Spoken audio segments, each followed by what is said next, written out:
All right, we are ready to begin.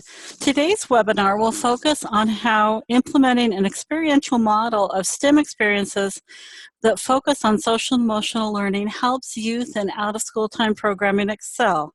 And you're going to leave this webinar with resources you can use to train your staff and your volunteers on what social emotional learning is, how you can connect it to STEM activities, and how it supports youth and helps them have the capacities that they need to excel in school and also in their life. We are using the chat box. If you have any questions, you can type those in the chat as we're going.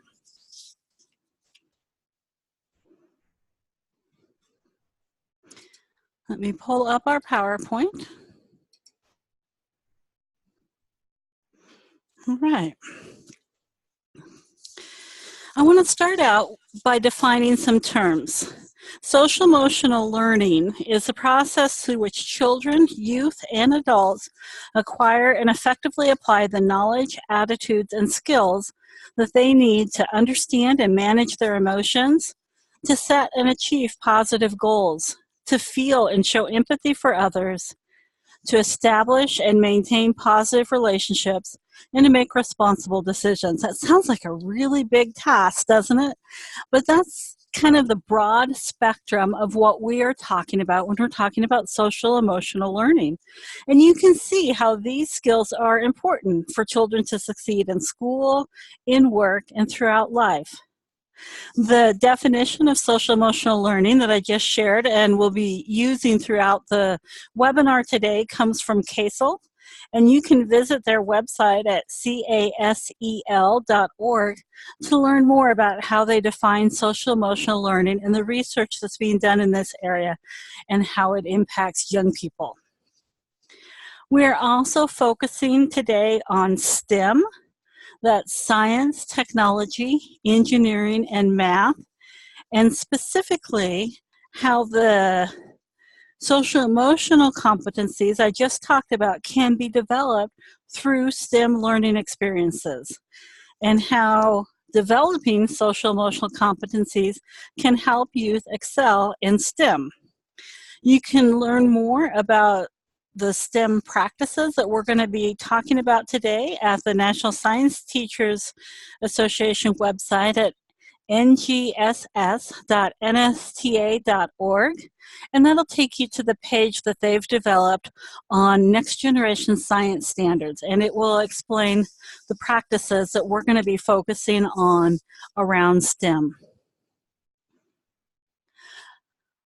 In order to really talk about social emotional learning, I feel like you need to have a picture of it to see what it looks like. And so I'm going to share with you a video in just a moment of social emotional learning from Edutopia. So this video, since it's from Edutopia, is going to show you what social emotional learning looks like in the schools. And the reason I'm starting here is because most of the research that has been done on social emotional learning has been done in the setting of the classroom. So that's where I want to start with our understanding, and we'll develop it from there. The research tells us that schools are most likely to adopt a specific curriculum and use intentional learning or intentional instruction to help students learn social emotional skills. But out-of-school time programs are more likely to focus on developing a culture that supports social emotional learning, but not adopt a specific curriculum. And partly that's because the curriculum resources aren't designed for out-of-school time programming. There's just a couple of resources that are starting to emerge specifically for out-of-school time. But most of them are designed to fit in classroom and school environments. So as we watch this video about social emotional learning, I want you to pay attention to the specific curriculum they're using and how you see them intentionally teaching the social emotional skills, and also notice what they're doing to support the climate and things that you could adopt into your own program in out-of-school time.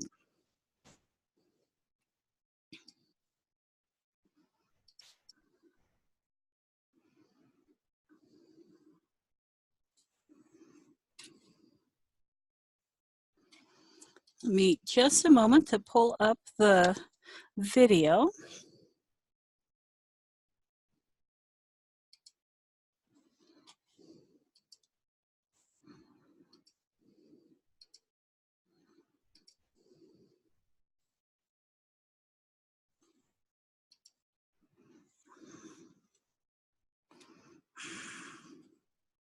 Sorry, I need to do that differently.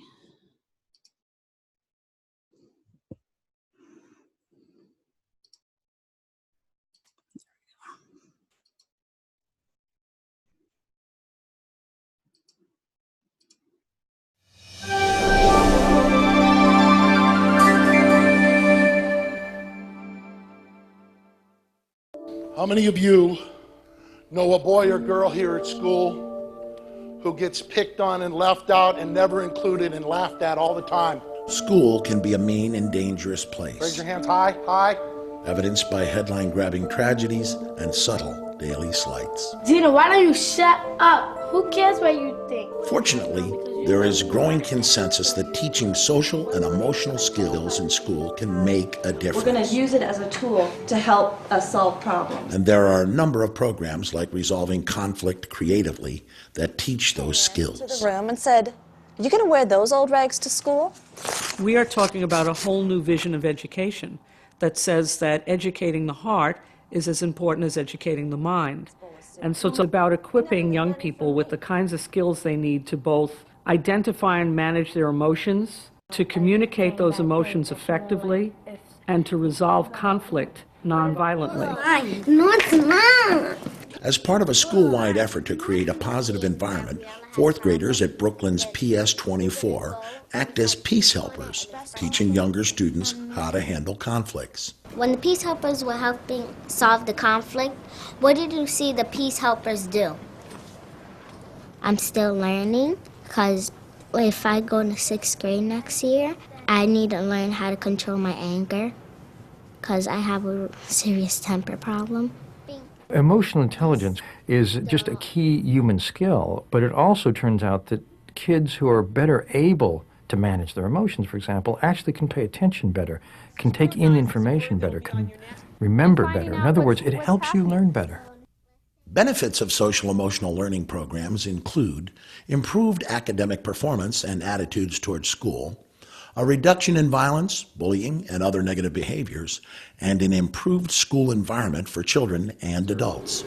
We're just seeing great behaviors. So. As part of a district-wide mandate, schools in Anchorage, Alaska have adopted comprehensive social emotional learning curriculum standards.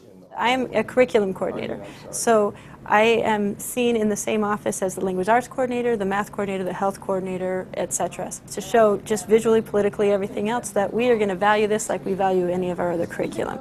A lot of my job is to look at the already adopted curriculum and say, okay, here's a place where if I was teaching this reading lesson, I could also hit this social emotional learning standard at the same time. What are some of the cool-headed thoughts he could have? We're all under the gun to improve our test results, the academics, but it's a whole lot more fun to start focusing on that connection with kids and helping people feel good about where they are. The other will follow. Our teachers, I think, are much happier. They like their kids. Good job, kiddo. Excellent. Practice being cool-headed this weekend. There's research out now that shows that kids involved in intentional social emotional learning programs like we're trying to do right here scored on average 10% higher on their standardized tests. So what are we giving up? We're giving up, higher referrals. We're giving up violence in our schools. What are we getting? Kids who come to school because they want to come to school, and kids who know how to act when they get into the schools, and hopefully kids who will go into their futures with a better chance of success. I would like to keep on being friends. And freeze. All right, yeah, nice job. For more information on what works in public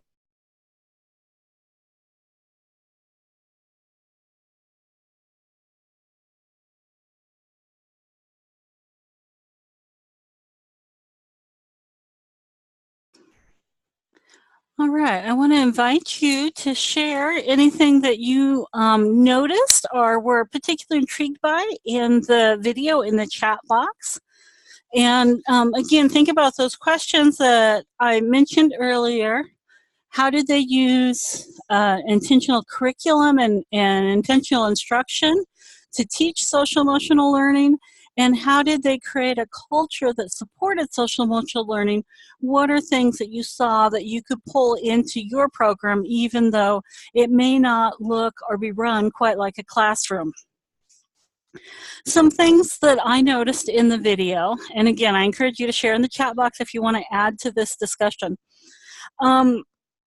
The idea of integrating social emotional lessons and skills into existing curriculum, things you're already doing, is certainly something I think we can pull into out of school time.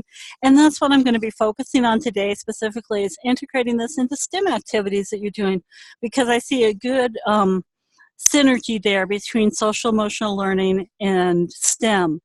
Role playing is one of the things that Kyla noticed in the video, something that would make a lot of sense in out of school time. The idea of having peacekeepers, training young people to take on that role of peacekeepers for their community in your program.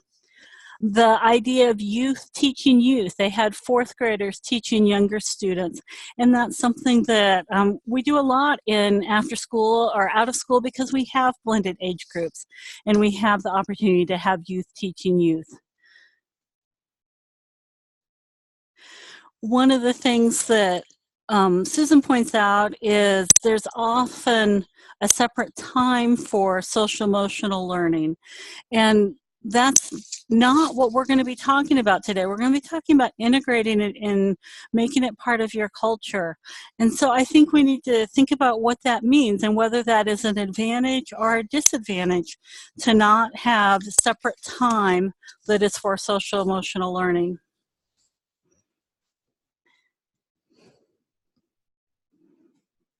Let me go back to the slideshow here.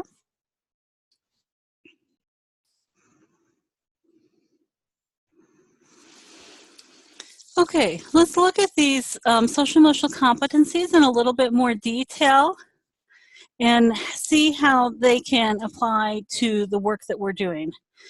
Again, this comes from CASEL, and the framework, these competencies that they've identified have emerged out of their research on what competencies and skills young people need to be successful. So these are identified because they help youth be successful, and particularly they're important in the classroom environment, but they're also skills that we use in the workplace as well. And the other thing I want to point out is that these are competencies. They're not something that's innate to somebody. It is a competency, it is a skill that can be developed and learned. And just like in out of school time, we help youth develop their competency in reading through a combination of instruction, practice, and engaging youth in reading. We can also help them develop their social emotional learning competencies as we engage in these and direct instruction and practice of these skills in after school. So the specific competencies we're going to be talking about today are self-awareness, self-management, responsible decision-making, relationship skills, and social awareness.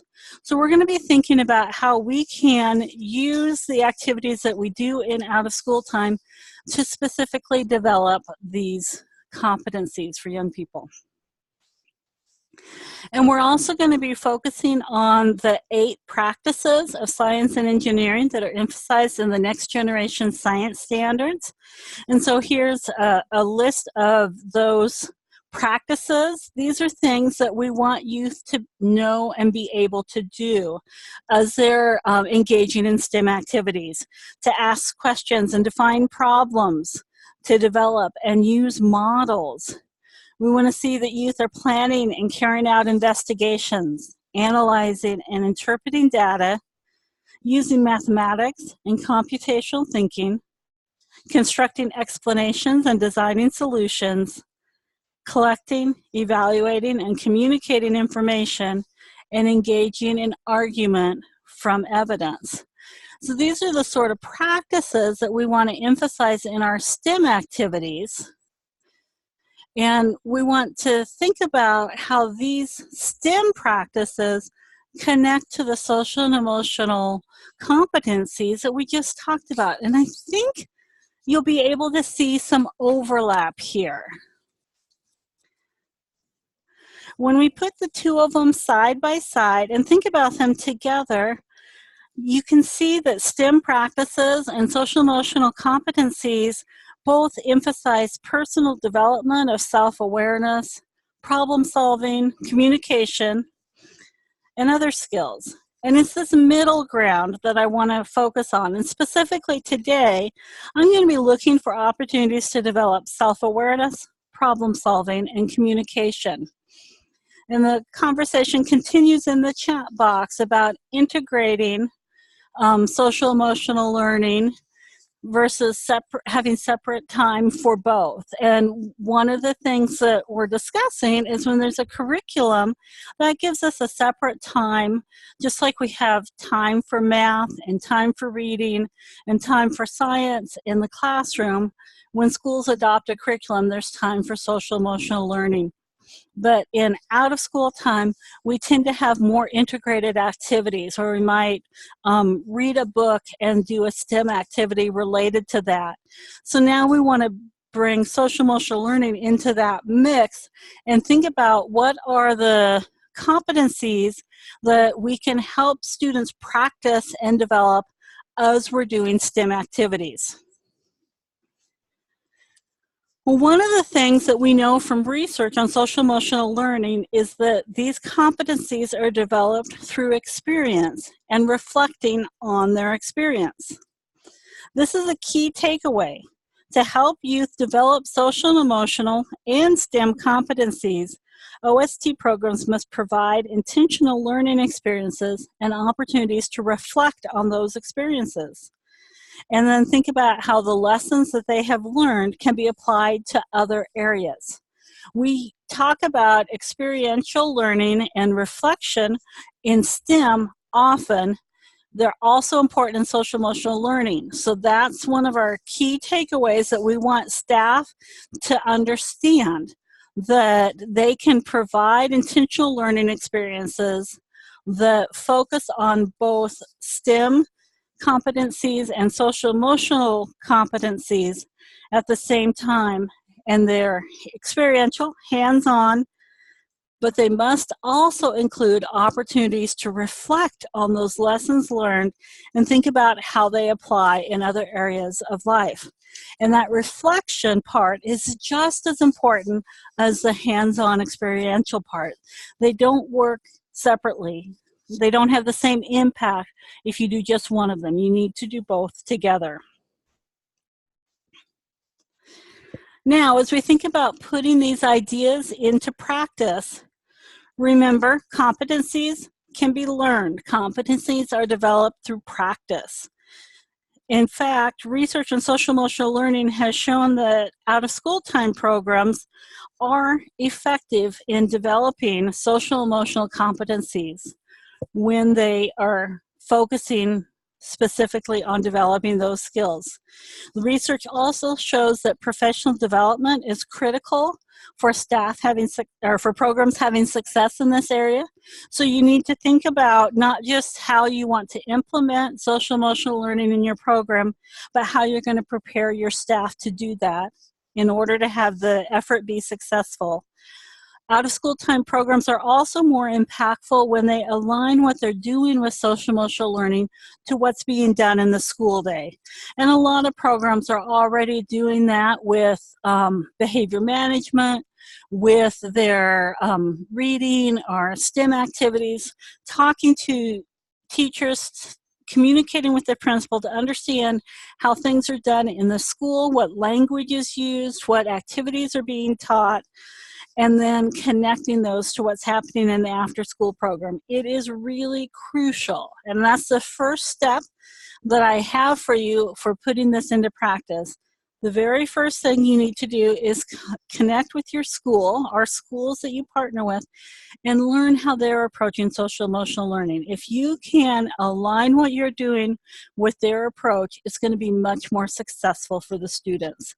And it's worth the effort to do this because it really does have a positive impact on students. The second thing is you need to prepare your staff so that they understand the approach the school's taking to social emotional learning and how your program is going to be intentional in this area. If you're going to adopt a particular curriculum, or if you're going to be using the curriculum the school is using, or if you're going to be setting up a culture or integrating it into other activities, whichever of these pathways you're choosing, your staff need to understand why that decision was made and how it's going to benefit the students. And then the third step is to plan activities that engage youth in using these practices and competencies to solve problems, to collaborate, to communicate, and also reflecting on these experiences.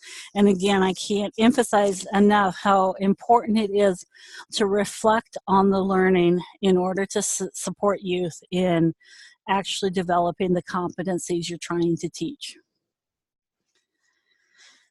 So I want to spend a little bit of time thinking about what that looks like if you're going to try to intentionally integrate social emotional learning into the activities that you're doing in your after school program, and how you can help staff see what this looks like.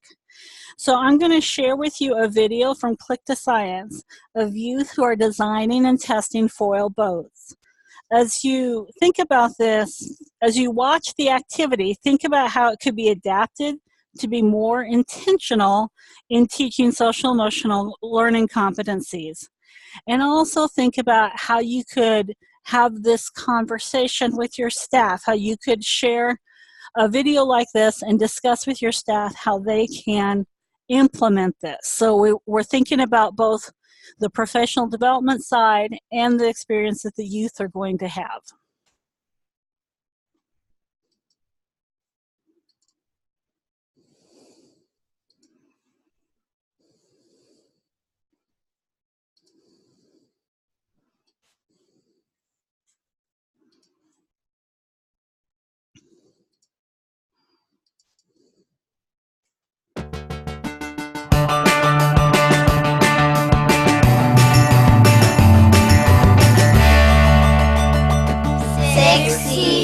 Sixty-one, 62, 63. You guys can keep on going. I'll give you a few more. 79, 80. Is it gonna hold? No. Is it gonna hold? No. It's taking water on. No. The SS Yellow did not do bad at all. In this activity, youth work together to build boats out of tinfoil that will hold as many marbles as possible while still floating. Working in pairs, they create and then test variations of their boats.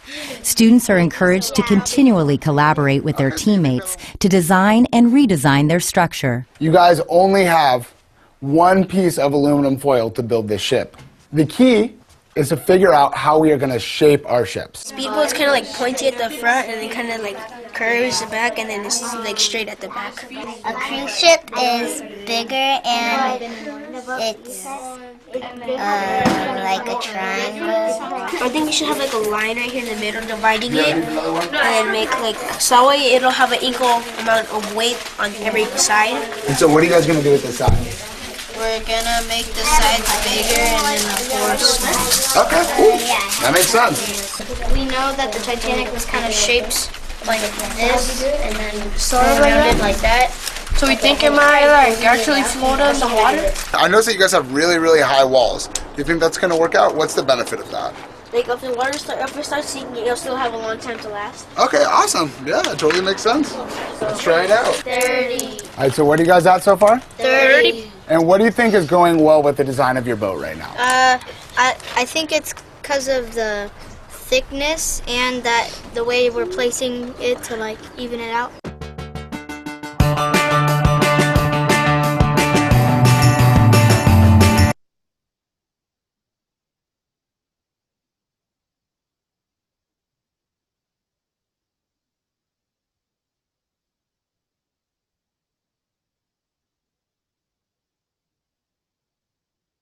Sorry about that. My mouse got pushed away and I couldn't find what I was looking for.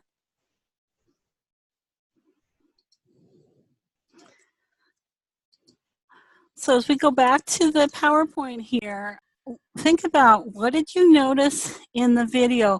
Do you see opportunities for teaching social emotional learning? We're going to come back to this video a little bit later, a second version of the video where we see some of the intentionality.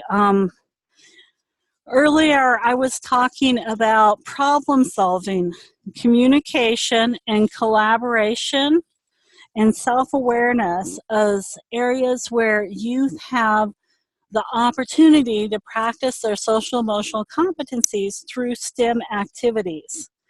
So if I were working with staff, that's where I would start with this video. I would ask, in the video, did you see opportunities for problem solving? Were the children solving a problem? The problem or the challenge that they had was designing a foil boat that would carry marbles. So they had a problem to solve. Are there opportunities we could use to increase the focus on problem solving, maybe to talk about it as a problem to be solved? And how do we encourage them to reflect on the problem solving skills or strategies that they used? We can do the same thing thinking about communication in the activity.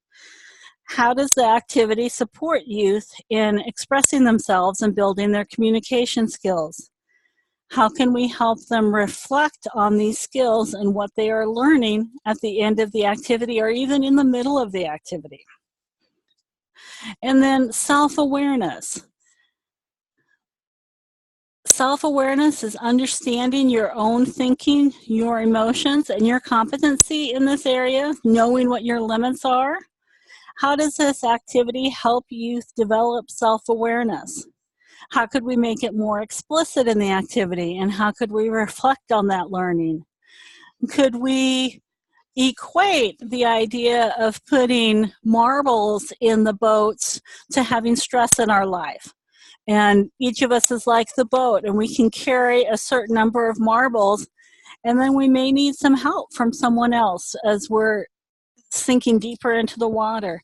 So it might be a metaphor that we can help them think about stress and how they handle stress, or we could be focusing on their self-awareness of how well they work in a group and what they bring to that group and what skills they have in that area. So there's more than one way we can go in an activity like this. This is a fairly simple STEM activity, but the nature of the activity and our intentionality means there are some opportunities to integrate social emotional learning into this activity. And then if we are successful, what is the benefit? How do these skills actually help youth excel? And that's what I want to think about now. I'll give you a moment to look at this slide and think about what impacts you would like to see for the youth in your program.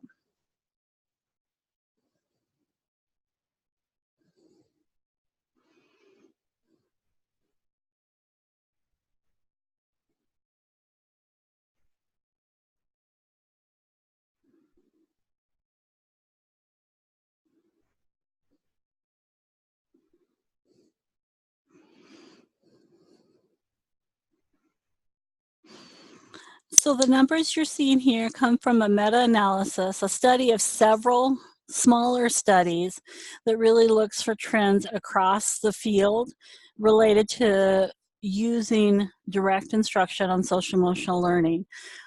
And the findings, 23% of the students increase their social emotional skills after being exposed to this type of programming. Is positive. That means we're having some impact.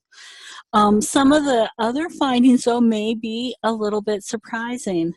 We might expect that there would be a reduction in their emotional distress and maybe even in problem behaviors, and those were 9 and 10%.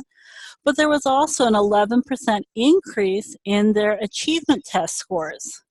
They were able to improve their attitudes about themselves, about others, and about school. And there was an improvement in pro-social behavior. So these are all some of the measurable impacts that have been found from social emotional learning programs in the classroom. And what we want to do here is now push this into out of school time and think about how we can integrate social emotional learning and STEM in out of school time and bring these results into our programs as well. So think about, what of these results would you like to see for the youth in your program? Would you like to see a reduction in problem behaviors for the youth in your program, or an increase in their achievement scores? Maybe you'd like to see youth who can picture themselves with a future career, maybe even a STEM career. Youth who have increased confidence in their ability to solve problems, who see their capability to help others, or who have increased their achievement in school. These are some of the outcomes that are possible from a social emotional learning program. And if you are intentional about what you want to do in terms of an intervention, you also should be intentional about thinking about how you can measure that impact and whether you can find out if the youth in your program are improving their test scores, or having more positive behavior in the classroom or in your program.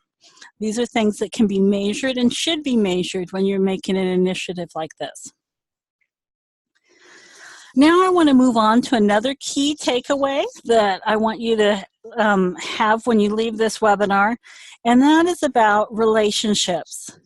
Supportive relationships provide youth with a strong foundation for developing their competencies.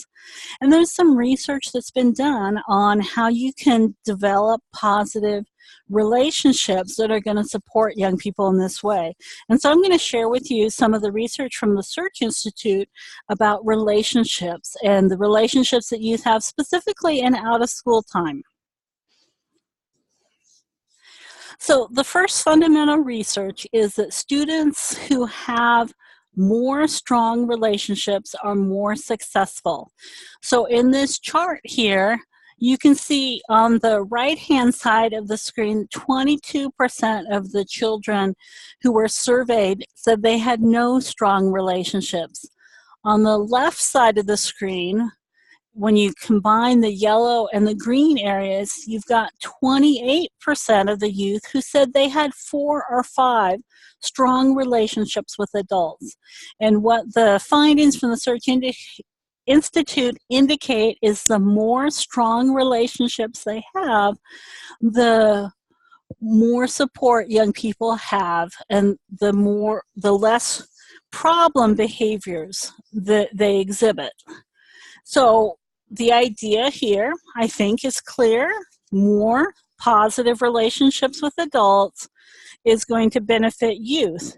But then what does a strong relationship look like? How do we build a relationship that is strong? So here's some more information from the Search Institute about what makes a strong relationship.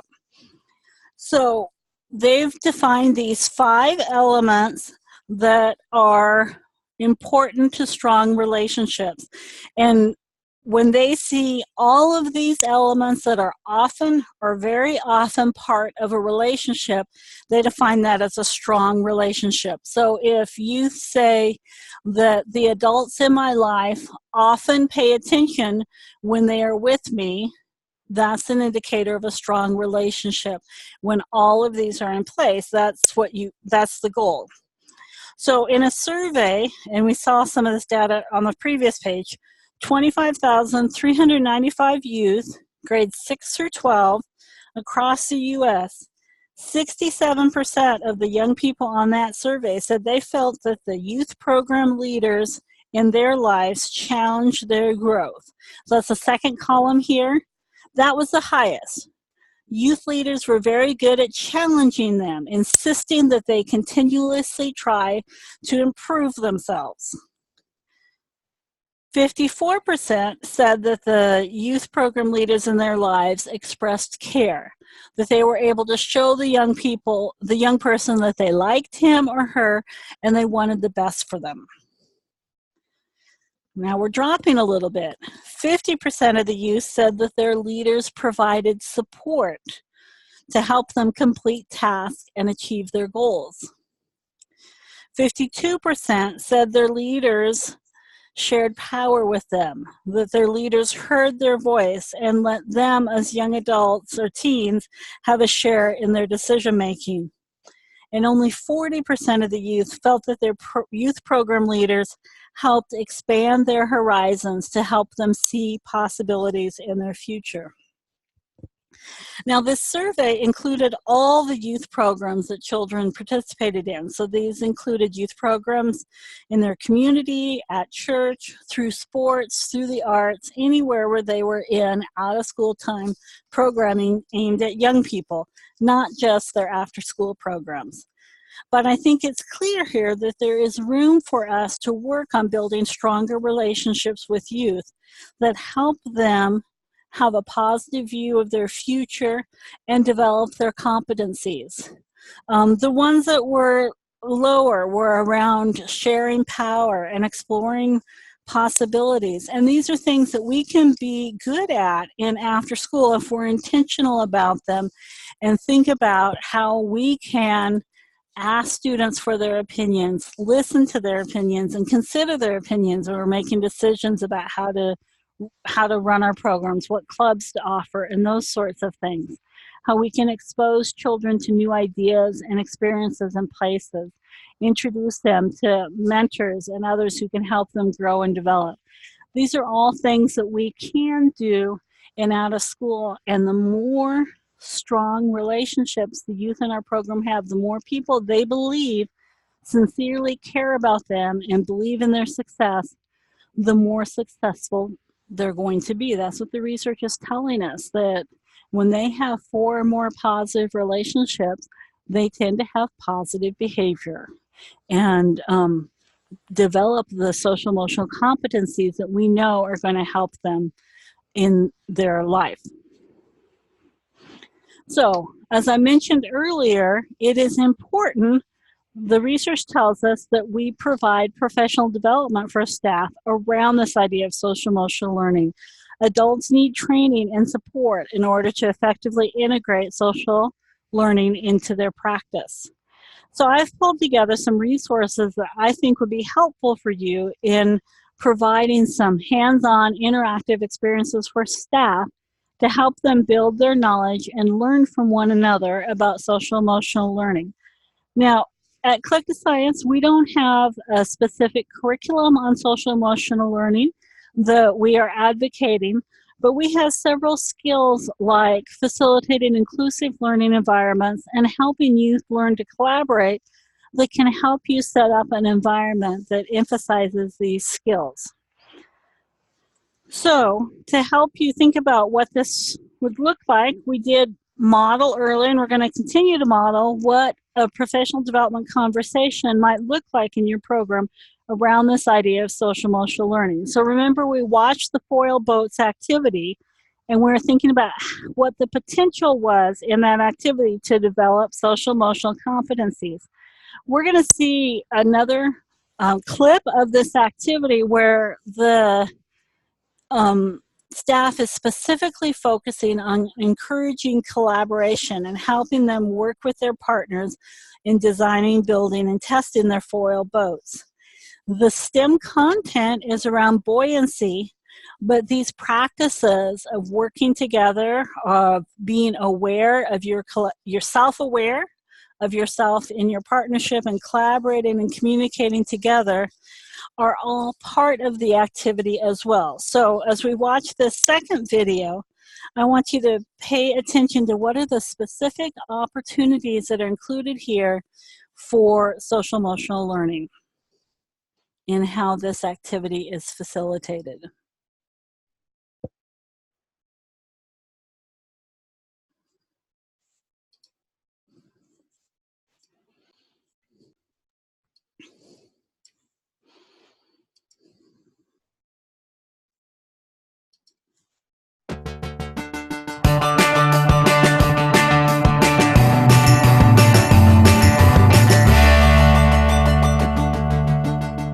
So I want everybody to get into groups of 2. I want Michael and Caesar, Brenda and Larissa. We are going to be starting the activity with the agreements. Look at the speaker. Look at the speaker. Have fun. Have fun. In this video, you will see the facilitator supporting youth sharing different ideas. Notice the instructional practices the facilitator uses to create a social and emotionally safe environment for youth to collaborate to build foil boats. What are the different kinds of shapes of the different boats? Eduardo. Speedboat's pointing at the front, it kind of curves as it gets to the back, and at the very back it's like a straight. Okay, awesome. Tell each other what you already know about boats. You have to make sure it can hold and it can float. Mr. Jason, Yeah. are we allowed to put the marbles on the boat? Yes, you guys are going to be putting the marbles on the boats yourselves. So we could put it on any way we like? Yes. Okay. If we did it bigger, if we put a whole bunch of marbles, it would just start like sinking. Sometimes the marbles put a double layer. Okay, so you guys think that double layering will work well? So we should divide it, like the boat, into like a special kind of way, so that way the marbles will have the same. And I think at the bottom, like we should glue something probably. How can we be respectful while other people are testing their boats? We're gonna be at like where we're sitting at right now. While other people are testing the boats, please stay seated. As a group, we're all going to be counting together, just to make sure we're holding everybody accountable. Okay. What kind of shape do you guys use? It's flat and the water is like, it's like wavy, so it'll probably go up with it. Okay, so you think that'll work with the waves? Yeah. So, here's your guys' marbles. 17, 18, 19.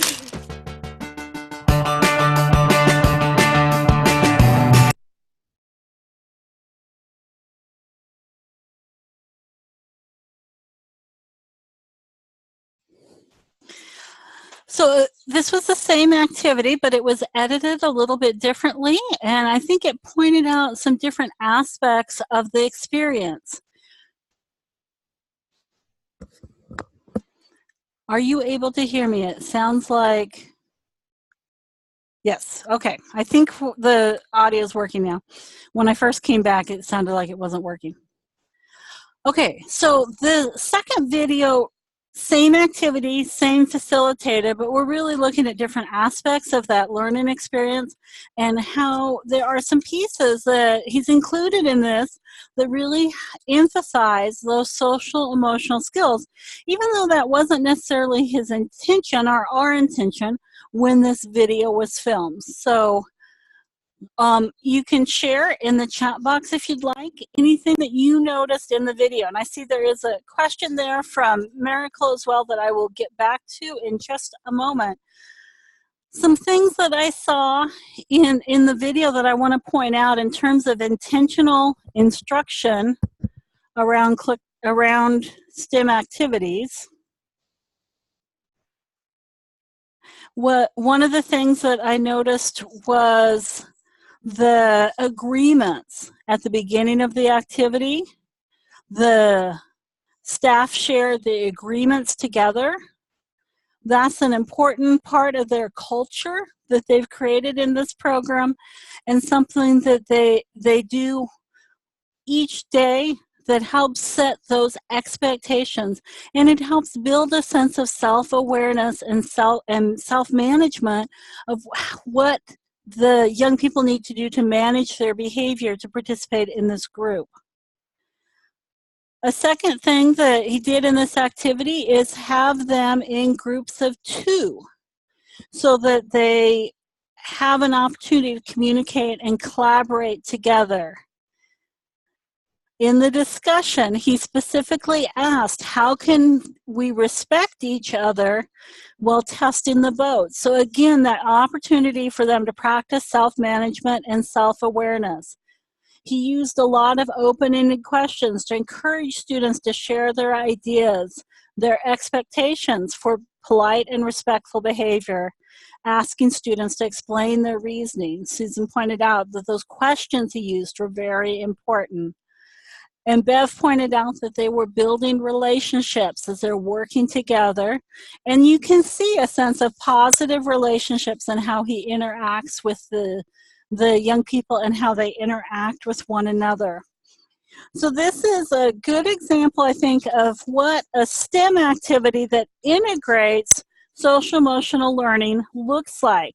And using a video like this, you can bring that to your staff, give them a picture of what it looks like in practice, and then have a discussion with them to help them see how they can integrate. Ask them questions. Ask your staff questions like, did you see an emphasis on problem solving in the video? How were the youth learning about communication? How did the activity help them develop self-awareness? Where are there opportunities to reflect on these skills? What could we do at the end of the activity to improve the reflection on learning? So we don't see how this activity wraps up here. We don't see the end of it. So it gives us opportunity to have a really open-ended discussion with staff of how would you end the activity to really emphasize the social emotional learning and that reflection on the learning and the competencies that is so crucial to them actually developing these competencies in a way that they can use them. Now I want to get back to the question that Miracle had about STEM activities. At Click to Science, we have STEM activities that are specifically selected to give staff a chance to practice developing their skills in facilitating, but they're not necessarily selected to teach particular content to young people. My recommendation for a great go-to place for free STEM activities is howtosmile.org. And that is a collection of math and science and engineering activities that are developed by informal learning institutions that are really well suited to after school. And there's thousands of activities there that's very easy to search and find activities that give you the chance to practice these skills. Now, as we're talking about professional development, I want to tell you about the social emotional learning and STEM toolkit, our SEL toolkit that we've developed at Click to Science. These are a collection of resources that are free and downloadable that you can use to help prepare staff to facilitate inclusive learning environments that support the social emotional safety and development of the youth in your programs, to encourage collaborative STEM works that helps youth develop the skills to be effective collaborators and communicators, and to give youth a voice in preparing them for effective self-determination and decision-making. So there's a variety of resources here, like giving youth a role or group collaboration. The one that I highlighted in the video today is called Helping Youth Work Together. And it features that video that we watched and the discussion questions that we had. So what I want to encourage you is to visit this URL and find those resources and use those with your staff to help prepare them to integrate social emotional learning into all of their programming. And here are the key takeaways that we want you to have with your staff. First, your staff needs support and professional development so they can do this. They need to learn why supportive relationships are important to young people and what they can do to build supportive relationships. They need to learn how to develop the skills for planning and facilitating intentional learning experiences that give opportunities for STEM learning and social emotional learning together, and also to reflect on those competencies that they've been developing so that young people understand what skills you were practicing in that activity, how they develop those skills, and how they can apply them to other areas. So I encourage you to connect with Click to Science PD. you probably already are since you learned about the webinar, but there are a wide variety of resources there beyond just the webinars and blogs. And if you ever have questions about how to use those resources, please email us at clickthesciencepd@unl.edu, and we are happy to work with you about how you can utilize the resources or in developing a customized professional development plan for your program. Thank you once again for joining us today, and have a great time. We will connect with you next month.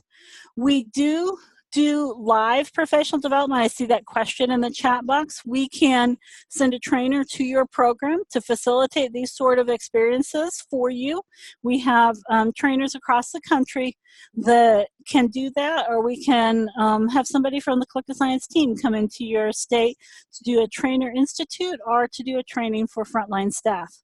Lots of opportunities to customize those resources to meet your needs, so please do reach out to us if you'd like to talk more about how these can be specifically customized to your program.